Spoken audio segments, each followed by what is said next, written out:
Olá, amigos! Bem-vindos ao canal Leila Riches Mais.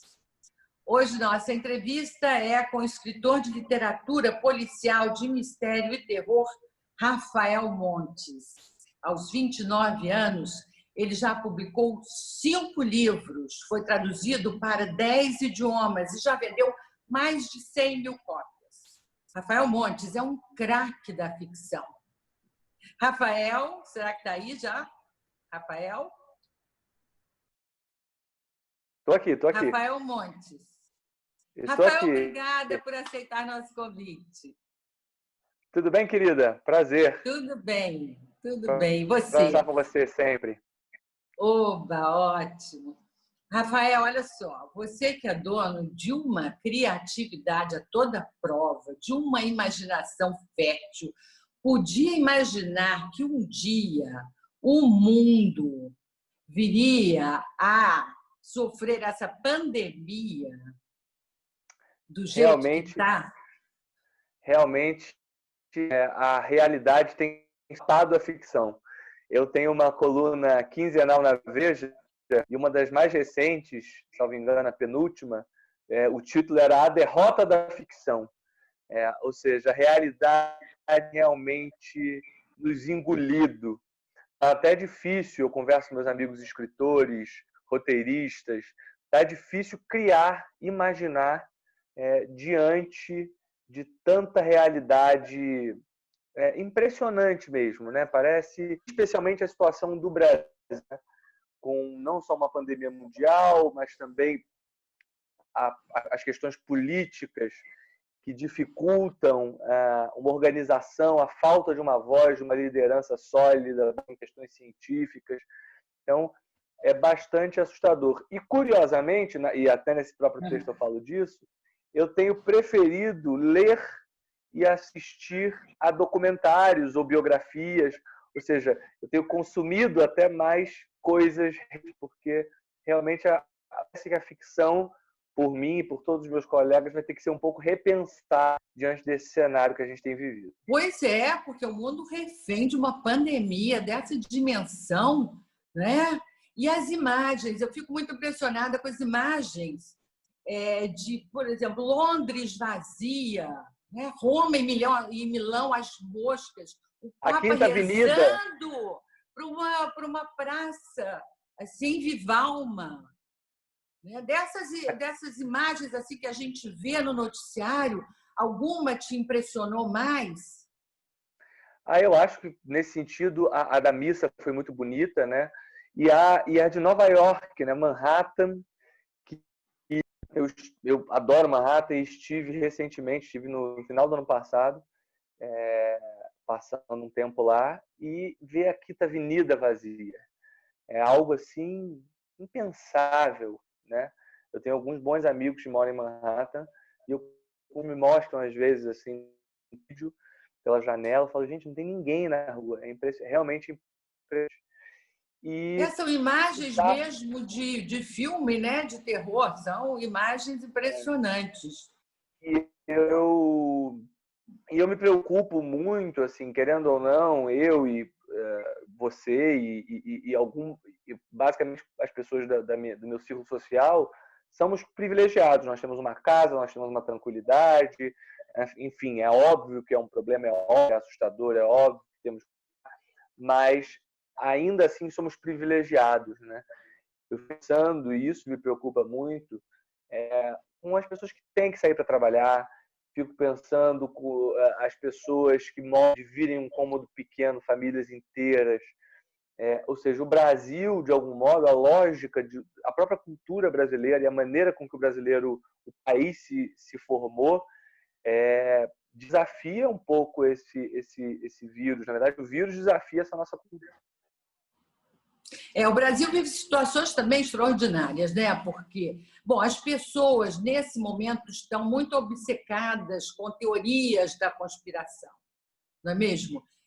Vírus fabricado na China, uma vacina que vai introduzir um chip nos corpos, né? Essa polarização de ideias, né? Que beira a distopia. Como é que você está lidando com essas são narrativas fantásticas? Olha, eu oscilo bastante. Em alguns momentos, me preocupo né, eu me preocupo muito com o país, assim, quero dizer, pessoalmente eu estou protegido, estou com a minha família, estou numa casa e estou produzindo, estou escrevendo e tal. Me preocupo um pouco com o rumo do país. Quase me soou uma piada de mau gosto. Aconteceu pandemia mundial, tendo um presidente tão despreparado e que nega a ciência e nega tudo que tem acontecido no mundo. Então, eu já tive um momento em que eu me desgasto e me horrorizo. E mais recentemente, eu estou num momento quase de alienação proposital, ou seja, eu tenho tentado me isolar porque realmente eu não sou médico, não tenho tanto. Eu posso escrever e sobre isso eu tenho escrito. Da Veja, sempre que eu participo de entrevista, de live, eu me posiciono no sentido de que a ciência deve prevalecer. Muito bem, então vamos lá conversar sobre a sua literatura. O seu terceiro livro, O Vilarejo, fala de uma coisa assim, um povoado, né, abandonado à própria sorte, os personagens vão morrendo e ninguém sabe o que está acontecendo por trás, o que é. É um livro que os capítulos podem ser lidos de forma alternada, mas que no final, né, tudo chega a um final coerente. De onde veio a ideia para esse livro e a ideia para a forma de apresentar essa história? O Vilarejo é o meu livro, é um dos meus livros mais lidos. Ele atinge um público jovem que gosta de histórias. Tem um clima um pouco para ler assim ao redor de uma fogueira, sabe, assim. Então ele tem um clima meio Lovecraft, meio Edgar Allan Poe. E é interessante como esse livro surgiu, porque eu comecei a escrever sem pensar em fazer um livro. Eu escrevi a primeira história, que trata do pecado da gula. Aí depois eu falei, vou fazer outra história no mesmo vilarejo, que trata do pecado da inveja. E aí eu, enfim, fiz 2. Eu falei, vou fazer logo as 7 histórias, todas no mesmo vilarejo, cada uma sobre um dos capitais. Então o livro ele tem esse recurso narrativo interessante, que ele pode ser em qualquer ordem. Você pode começar pelo 4º conto, voltar ao primeiro e ao último, ir para o terceiro e assim vai. Você mudar a ordem da experiência, claro, mas você entende perfeitamente o livro lendo de em qualquer ordem. O livro conta a história de um vilarejo isolado pela neve, cercado por montanhas, em que o mal assola cada um dos contos das capitais, e sim acontece uma espécie de peste. Então o livro ganha ressonâncias com o tempo que estamos vivendo. Mas, ao mesmo tempo, porque no final, a moral do livro, né, assim, se é que existe uma essência do que é contado, a moral do livro é que o mal está em cada um de nós. O que não é também não é pessimista, porque o mal e o bem estão, ou seja, depende, nós vivemos uma espécie de balança sobre nossas cabeças, que podem, e dependendo dos nossos atos, pendem mais para um lado ou mais para o outro. Ou seja, o mal não é do outro, o mal está em nós. Então, é muito fácil apontar o dedo e falar, eu fiz por causa disso, aconteceu por causa disso. E nesse sentido é que eu acho que o livro ganha uma ressonância enorme nos dias de hoje, né? Ou seja, a gente tem visto nessa situação extraordinária que estamos todos vivendo, quem é egoísta, quem é egocêntrico, quem é negativista, quem é neurótico. Então, eu acho que, de algum modo, o livro brinca nesse universo e a realidade também tem trabalhado, mostrando como a verdadeira face de cada.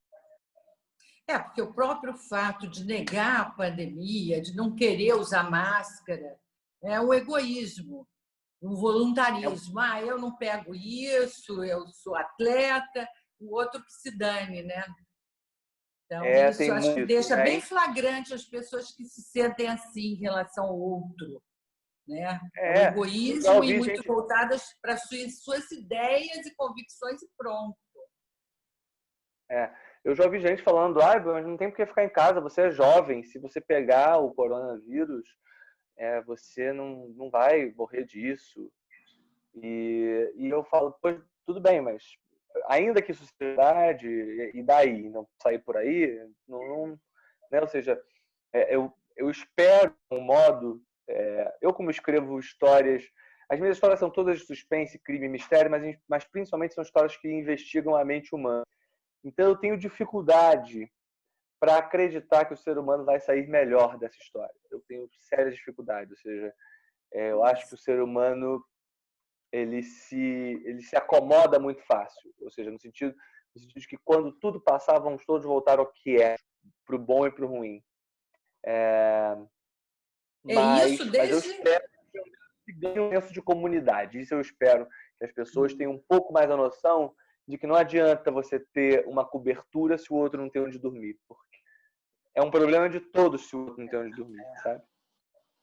E desde cedo você tem essa consciência, né, do perigo da mente humana e do que ela é capaz.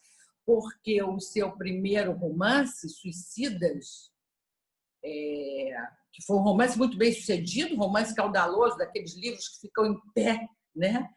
Foi escrito quando você era muito jovem, certo? Você era o quê? Adolescente ainda? Levou Eu um comecei a tempo escrever ele para com os ser 16 publicado? anos. Eu comecei a escrever esse livro com 16 anos e acabei aos 19. Eu fiquei 3 anos, então foi no final do ensino médio, no início da faculdade que eu escrevi. E sim, eu sou fascinado pelo ser humano. Assim, o ser humano me fascina eu brinco em geral, entre o horror e o maravilhamento, sabe? Assim, então, eu acho que em todos os meus livros eu trabalho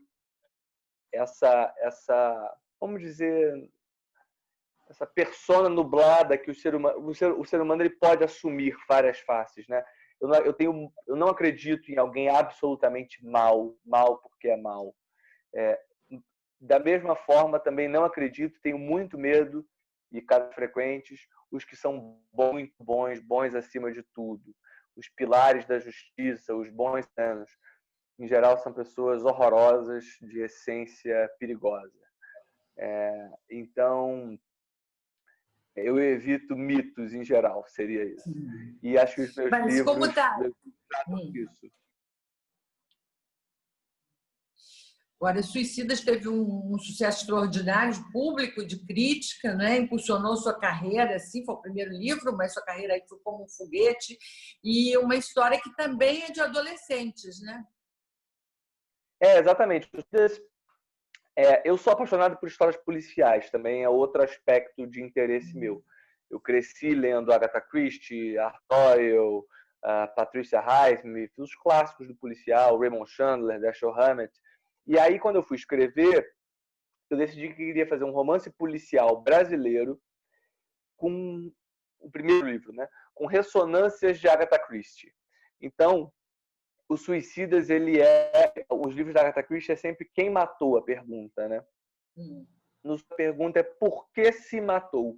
É um grupo de jovens que fazem uma roleta russa e o mistério é o que aconteceu na vida de cada um deles para que eles tenham cometido suicídio. E aí, nesse sentido, eu já nesse primeiro livro faço uma coisa que eu acho que é comum a todo o meu trabalho, e não só nos livros, mas também nos roteiros, enfim, que eu, na superfície, gosto de fazer uma boa história, com gancho, virada, surpresa, atores em geral que leram numa noite, que ficaram surpresos com o final. Parte, eu acho, do sucesso dos livros vem do fato de quando você termina de ler, você quer comentar com os outros, você quer indicar, você quer falar, poxa, vamos falar sobre isso? Então, eu gosto dessa ideia de prender mesmo o leitor. Mas, ao mesmo tempo, eu gosto de fazer o leitor refletir. E nos Suicidas, por exemplo, eu discuto um assunto super importante, que é o suicídio entre jovens, que infelizmente é comum, é um assunto meio tabu. E por várias questões, e o livro trata de várias delas: gravidez indesejada, É pressão verdade. dos pais para fazer uma carreira, ou por questões de idade, os pais não aceitam a sexualidade do filho.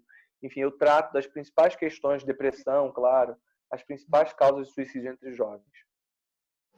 O seu segundo livro, Dias Perfeitos, que é o meu preferido, eu adoro. Quando você lançou esse livro, eu fiquei impressionada. Eu entrevistei você antes dele até. Mas depois, ai, que bom que o Rafael agora, então, deu mais um passo longo, passo à frente.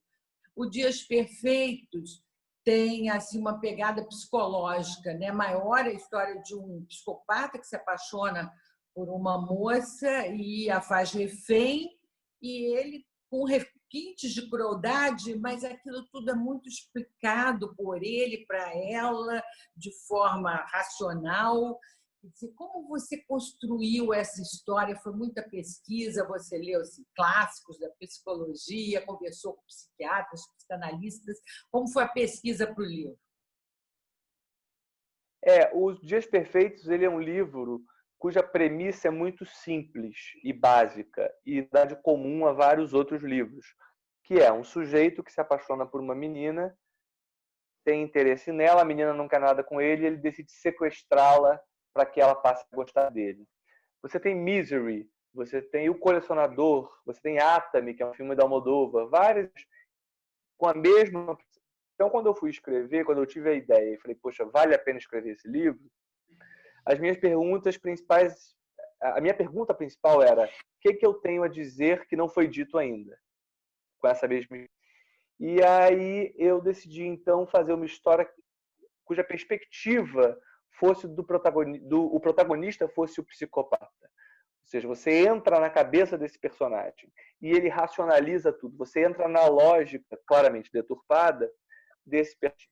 E ao acompanhar, você de algum modo é convidado a entrar na dele, mas ao mesmo tempo você entende claramente como funciona uma relação abusiva, né? É uma relação abusiva. Ele vai tolhindo a outra personagem. Então, vai para um outro subgênero do romance policial, que é o suspense psicológico, como você bem disse. A minha vontade era exatamente fazer um suspense psicológico, uma tensão permanente, uma corda esticada o tempo inteiro enquanto você está lendo, e saber se está dando certo, porque como você tem tudo da perspectiva dele, você nunca sabe se ela vai gostar dele ou se ela quer fugir, enfim. Você, de algum modo, fica ombreado com o personagem psicopata. Isso eu conversei com alguns psicólogos e psiquiatras, e tem pequenos detalhes que são super interessantes. Por exemplo, em determinado momento do livro, ele presenteia a Clarice com um vestido. E ela recusa, ela fala, eu não quero esse vestido horroroso. Aí eu tinha escrito que ele fica chateado porque ela recusou o presente. E um amigo meu, psiquiatra, tendo lido o livro, ele falou, Rafa, ele é um psicopata. O psicopata, ele nunca projeta. Então, ele não fica chateado quando ela recusa o vestido, ele fica com raiva dela. Então, é uma mudança muito sutil, uma mudança verbal. Em vez de se chateou, se irritou. Né? Ficou com raiva dela. Mas faz toda a diferença na posição psicológica do personagem. Foi muito interessante e imersivo escrever esse livro. E acho que consegui tratar de algo diferente que essa história, digamos, comum tem. Tanto que, felizmente, o livro que realmente me colocou como escritor, assim, né? Então, a partir daí é que consegui, por exemplo, viver de escrever depois do Dias Perfeitos, né? Ele foi publicado fora, em 23 países, então é super legal. Tem o livro em árabe, inglês, é legal. E acompanhando a sua carreira, a gente percebe que cada vez mais as suas histórias têm apresentado tensão psicológica, mais do que violência, né? Uma Mulher no Escuro tem isso, muito claro, não é verdade? Isso é resultado do amadurecimento mesmo seu como autor, Ou foi uma estratégia? É possível que seja uma questão de amadurecimento, é bem possível. Eu acredito, especificamente Uma Mulher no Escuro, eu sou um autor, eu tenho como característica que todos os meus livros têm, digamos, a minha cara, né? Ou seja, você quando lê, você fala, esse é um livro do Rafael, mas ao mesmo tempo os livros são todos diferentes entre si. Eu adoro escutar isso. Eu tenho leitores que leram um livro meu e não gostaram, e leram outro e amaram. É o melhor livro da vida deles, e o outro eles não gostam. Mas por que isso? Porque os meus livros são diferentes. Eu, cada vez que sento para escrever, eu não quero a mesma coisa que eu já fiz. Eu quero fazer algo novo, que seja desafiador para mim também. E numa entrevista, na época do Jantar Secreto, um jornalista me perguntou se a violência era um recurso que eu usava. Se eu, de algum modo, eu me atava na violência, no choque para escrever. E aquilo me provocou num lugar e eu falei, pois bem, agora eu quero fazer uma história em que a violência não seja um elemento. Ou seja, a atenção vai estar sempre no que vai acontecer e não no horror do que está acontecendo. E aí eu trabalhei, e foi para mim um desafio mesmo fazer um livro em que a violência gráfica não fosse tão presente como, por exemplo, em Suicidas ou em De qualquer maneira, a morte está sempre rondando, de uma forma ou de outra, seus personagens, não é mesmo? Você, Rafael Montes, tem medo da morte? Como é que você lida com a ideia da sua morte? Eu tenho horror absoluto da ideia de morte. Eu acho que o escritor ele escreve dos assuntos que o fazem refletir, né? Eu, por exemplo, sempre as pessoas se surpreendem quando eu digo que eu sou um grande medroso. Eu não gosto de violência na vida real. Algumas pessoas às vezes me mandam casos reais ou vídeos de mortes, de acidentes, e eu não abro, porque eu não gosto de violência real. Para mim, o que interessa é a psicologia da violência, não a violência em si. E nesse sentido, eu sim, a ideia de que tudo acaba me incomoda bastante. Eu acho que todo escritor, na verdade, quando escreve, de algum modo busca uma imortalidade, né? Ou seja, eu mesmo, quando pego um livro num sebo, eu adoro ir a sebos, quando eu pego um livro num sebo que é de um autor que não é um grande conhecido, um autor pequeno, enfim, mas é um livro escrito em 1920, então provavelmente esse autor não está mais vivo. Fala, puxa, que legal. Você vê, anos depois, esse cara já deve ter morrido, nem virou um grande autor.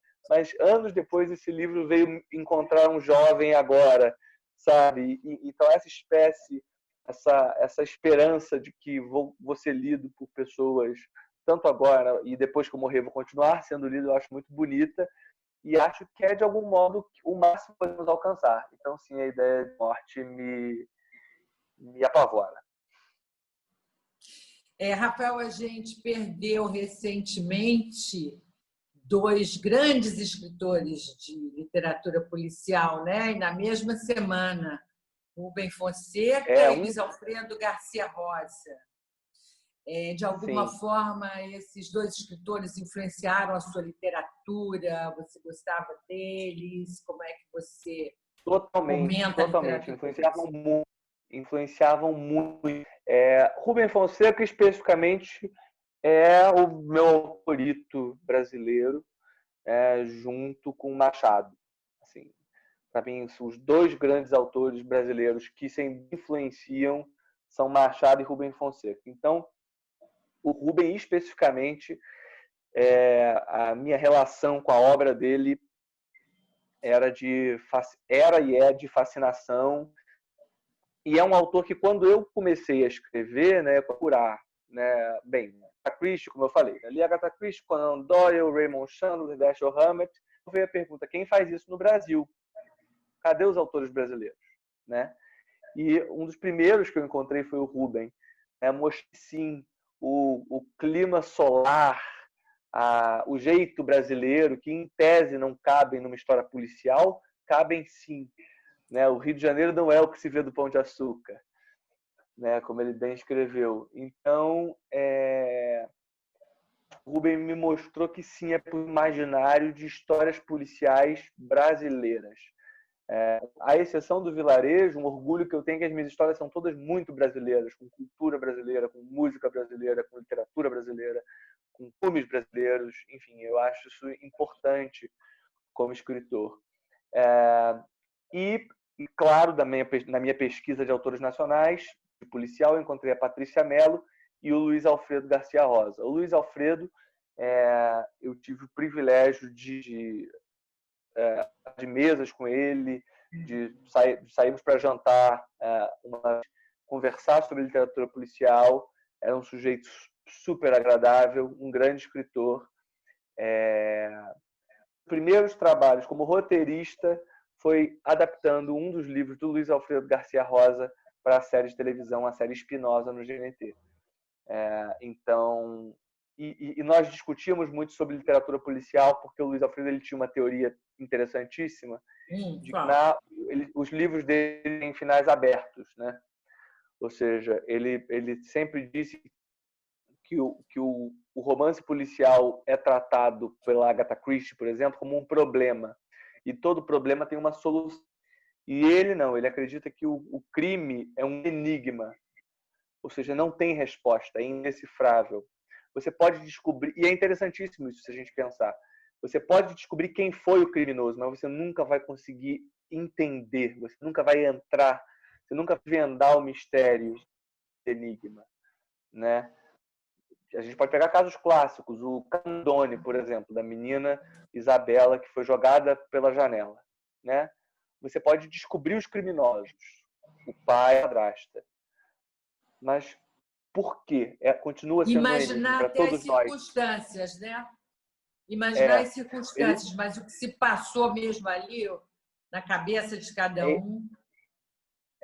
O Luiz Alfredo falava que era um núcleo inescrutável, ou seja, era impossível alcançar essa verdade. Não existe essa verdade.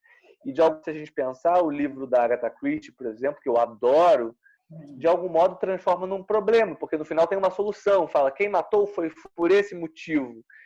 Sendo que a vida real não é assim, o crime real não é assim, o crime real tem uma complexidade e uma nebulosidade que são muito interessantes, e isso aparece no livro do Luiz Alfredo.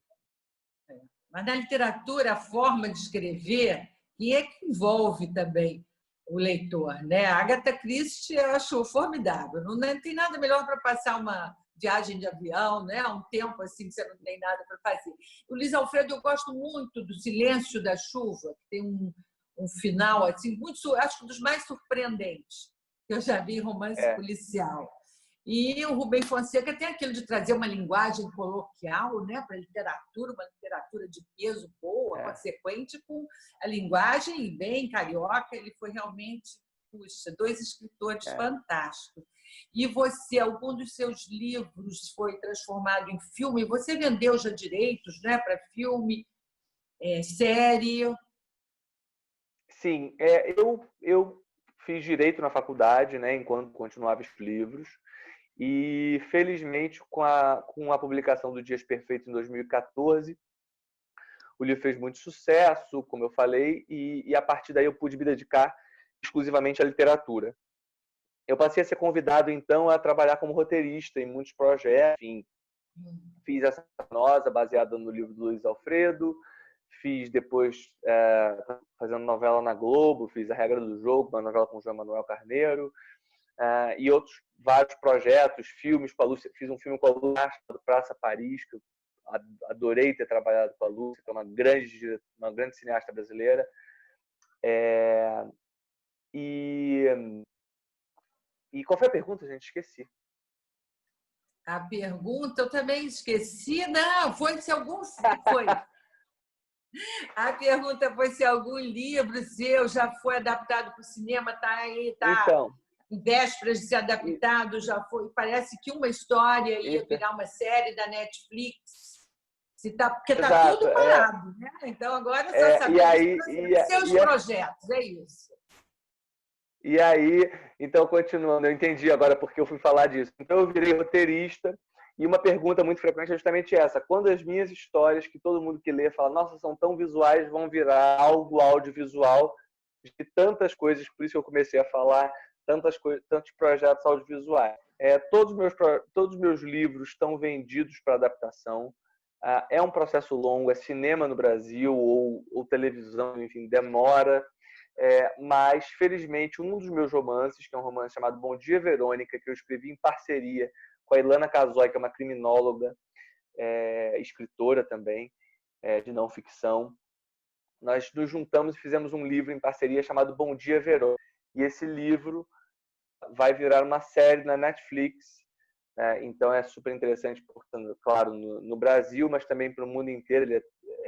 São mais de 50 legendas e dublagens.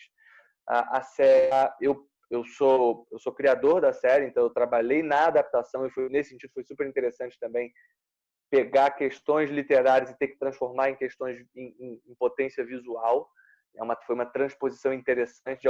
Em algum momento eu tive que quase trair o próprio livro para poder atingir o que eu acreditava o melhor para o audiovisual. E a série foi filmada com a Tainá Miller fazendo a Verônica, Camila Morgado, Du Moscovis e um elenco e um restante incrível. E a série sai ainda esse ano. Não temos a data ainda, infelizmente, mas já está filmada. Então, felizmente, a pandemia não nos atrapalhou nesse sentido. Que bom. Em breve, teremos convidado todos a assistirem. Opa! Que bom, Rafael Montes. Muito obrigado pela entrevista. Nosso tempo está chegando ao fim. Parabéns pelos seus livros, pela sua carreira. Muito sucesso em todos os novos projetos. Até uma próxima vez. Muito obrigado. Sempre um prazer conversar com você. A nossa primeira conversa, como você bem disse, deu sorte. Depois, tudo que aconteceu foi muito bom na minha carreira. Eu espero que continue assim, que a gente volte a se encontrar e bater papo. E isso, fui uma das primeiras a perceber esse rapaz, esse talento. É verdade, é verdade. Obrigada, Rafael. E você, se gostou da entrevista, dá o seu like. Se inscreva no canal para voltar sempre. E toda semana a gente tem uma boa entrevista para você. Um grande abraço e até a próxima. E não se esqueça, nós agora temos todas as entrevistas em podcast. Vai lá, dá uma olhada.